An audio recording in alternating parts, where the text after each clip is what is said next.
बिस्मिल्लाहिर्रहमानिर्रहीम। नाज़रीन, इंटरनेशनल और नेशनल ख़बरों के साथ आरिफ हमीद भट्टी हाजिर है। नाज़रीन, पीडीएम के लिए एक बुरी खबर। जो बाइडन इंतज़ामिया ने अफ़गान अमन के हल तक के लिए मौजूदा हुकूमत के तसलसल को जारी रखने के इशारे दिए हैं। ये बात पीडीएम की क़यादत को उनके लॉबियस्ट जो अमेरिका में मौजूद हैं उनके लिए बिजली बन के गिरा दी है। दूसरी तरफ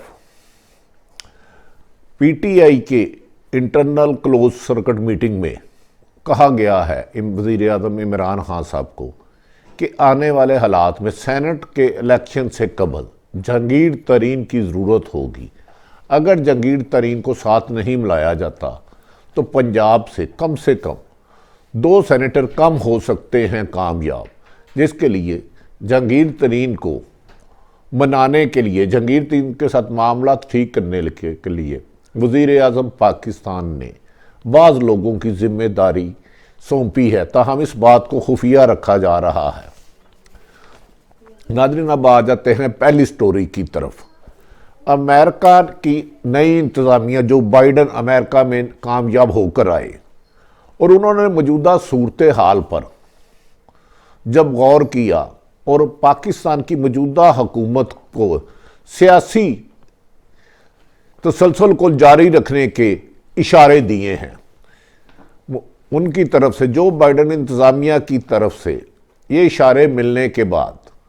कि अफ़गानिस्तान में अमन कायम करने के लिए फौरी तौर पर पाकिस्तान की हुकूमत की तब्दीली अफ़गान अमन के लिए नुकसानदेह साबित होगी, लिहाजा मौजूदा हुकूमत का तसलसल बहुत ज़रूरी है।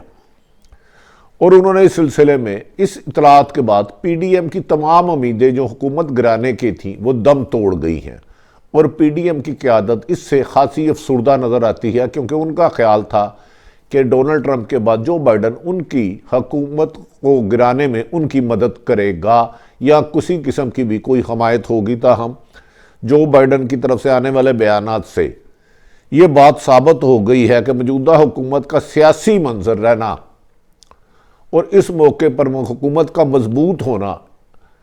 आने वाले दिनों में इस रीजन के लिए बड़ा अहम है। और इस हालात में, मौजूदा हालात में, जब कोरोना के बाद इकॉनमी तबाह हो चुकी है और अमेरिका की फ़ौजें मई में बाहर जाना चाहती हैं और अफ़गानिस्तान से बाहर निकल चाहती हैं, पाकिस्तान की हुकूमत की तब्दीली जो बाइडन के लिए मुश्किलात पैदा कर सकती हैं, जिस पर जो बाइडन इंतज़ामिया ने मौजूदा हुकूमत को जारी रखने का की ख्वाहिश के ख्वाह नज़र आते हैं। याद रखें नाज़रीन के अफ़गान अमन मुआहदा मई में अमेरिका में फ़ौज वापसी होनी थी मुआहदे के मुताबिक जो डोनाल्ड ट्रंप कह रहे थे, लेकिन इसके बरक्स तालिबान और अफ़गान हुकूमत के कोई भी हतमी मुज़ाकरात नहीं हो पा रहे। बार बार ये दोनों अफ़गान हुकूमत और तालिबान दोनों के एतराज़ात एक मेज़ पर और किसी भी नुक्ते पर मुत्तफ़िक होने पर राज़ी नहीं है, जिसमें बार बार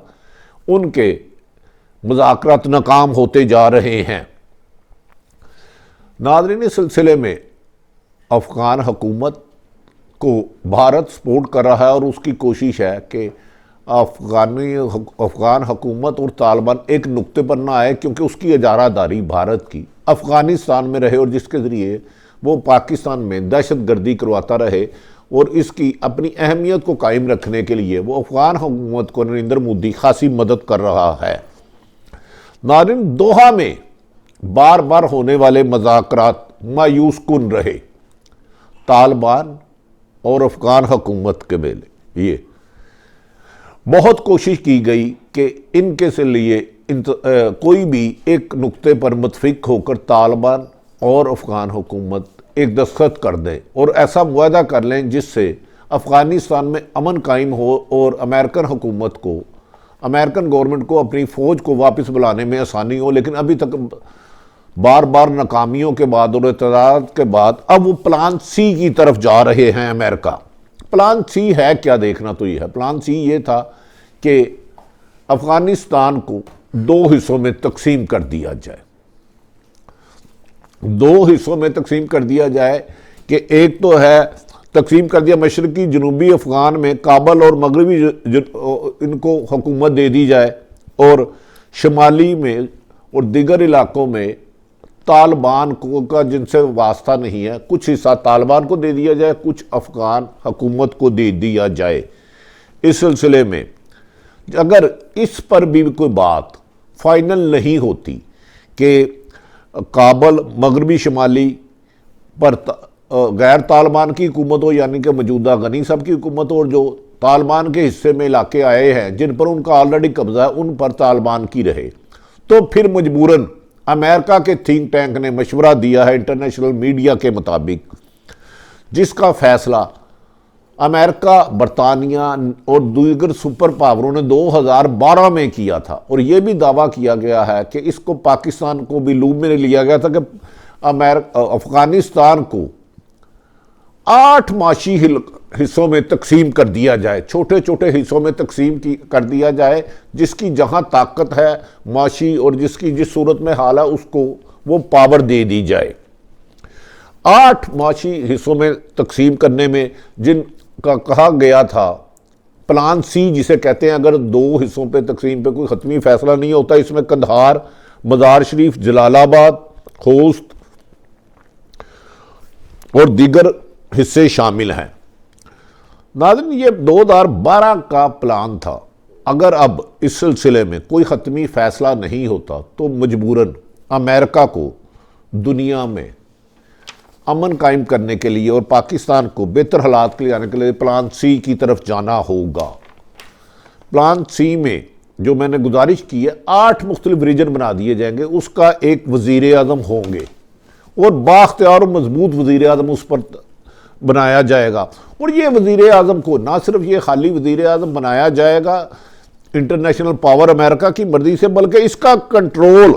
इसकी निगरानी बैनुल अक़वामी निज़ाम करेगा, यानी कि बिलवास्ता या बिला वास्ता अमेरिका खुद इस वज़ीर आज़म की निगरानी करेगा और 8 रेंजों को अपने क्लोज मॉनिटरिंग में रखेगा कि ये किस तरह काम कर रहे हैं और इधर से दुनिया के लिए कोई दहशत गर्दी का सामान तो तैयार नहीं हो रहा।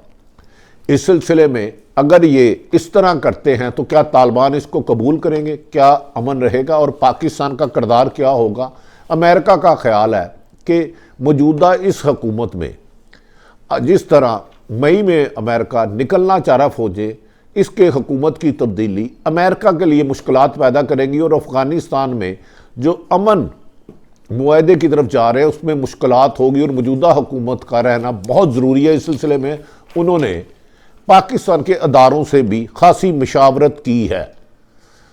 तालिबान को मज़ाक़त मेज़ पर लाने के लिए मौजूदा हुकूमत का होना बहुत ज़रूरी है। अमेरिका इंतज़ामिया और जो बाइडन के मुताबिक अगर ये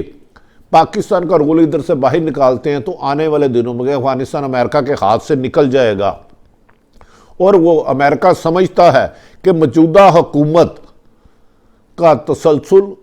जारी रहना अमेरिका के मफाद में है और तरीके इंसाफ की हुकूमत को वक्त पूरा करने देने से ना सिर्फ तरीके इंसाफ का वक्त पूरा होगा बल्कि अफ़गान अमन में कायम होगा। और इस वक्त जो पाकिस्तान, अमेरिका और चीन एक दूसरे के माशी तौर पर समझ रहे हैं, पाकिस्तान की तरीके इंसाफ की हुकूमत का एक मजबूत रहना जो बाइडन इंतज़ामिया के मुताबिक ज़रूरी करार दिया जा रहा है। नाज़रीन, आपको याद होगा बाइडन के वज़ीर दफ़ा जनरल लॉयड ऑस्टिन सेनेट में बयान देते हुए ये भी बात कह चुके हैं कि पाक फौज से ताल्लुकात हमारे बेहतर हो रहे हैं और उन्होंने कहा कि वो पाकिस्तान के लिए वीज़ा पॉलिसी और फौजी तरबियत के प्रोग्राम दोबारा शुरू करेंगे। जनरल लॉयड ऑस्टिन की अहमियत इसलिए ज़्यादा अहम है कि वो 2013 से 2016 तक अमेरिकी सेंट्रल कमान के सरबराह रहे हैं। ये अमेरिकी सेंट्रल कमान ही वो इसको जो अमेरिकी सेंट्रल कमान है ये बेसिकली इराक, अफ़गानिस्तान, शाम और यमन की जंग की निगरानी करते रहे हैं। इसलिए इनका ख्याल है कि जनरल लॉयड ऑस्टिन का कि पाकिस्तान में मौजूदा हुकूमत का तसलसल ज़रूरी है, इसके बगैर अगर अफ़गानिस्तान में अमन नहीं होता तो इसके असरात शाम, यमन और इराक में भी नजर आ सकते हैं। नाज़रीन, जनरल लॉयड ऑस्टिन अफगान मसले के हल के लिए पाक फौज की अहमियत से बहुत ज़्यादा आशना हैं। वो जानते हैं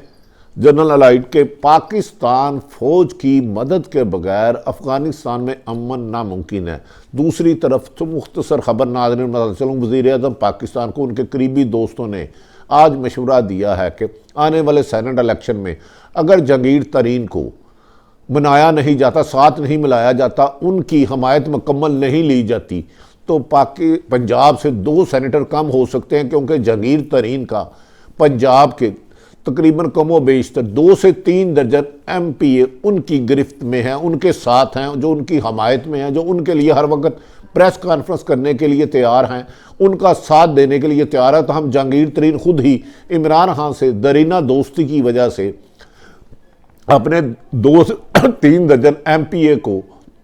ताकीद करते हैं कि वो तरीके इंसाफ का साथ दें। ताहम आज जो वज़ीर-ए-आज़म पाकिस्तान को एक रिपोर्ट दी गई, उसमें जहांगीर तरीन की अहमियत के बाद कहा जा रहा है कि वज़ीर-ए-आज़म इमरान खान ने अपने कुछ दोस्तों को जिम्मेदारी सौंपी है कि वो जहांगीर तरीन से मामला सेट करें और आने वाले दिनों में सेनेट इंतखाबात में तरीके इंसाफ वाज़िया कामयाबी हासिल कर सके। नाज़रीन, आरिफ हमीद भट्टी ने मौजूदा तमाम सूरत हाल आपके सामने रखी। अमेरिका, अफ़गान और पाकिस्तान की अहमियत, अफ़गानिस्तान का अमन, आने वाले सेनेट इंतखाबात में कौन सी जमातें किस तरह हिकमत अमली बना रही हैं, अपने इर्द गिर्द रहने वालों की खुशियों का ख्याल रखें। अगर आरिफ हमीद भट्टी का यूट्यूब चैनल पसंद आए तो इसे सब्सक्राइब करें। पाकिस्तान जिंदाबाद।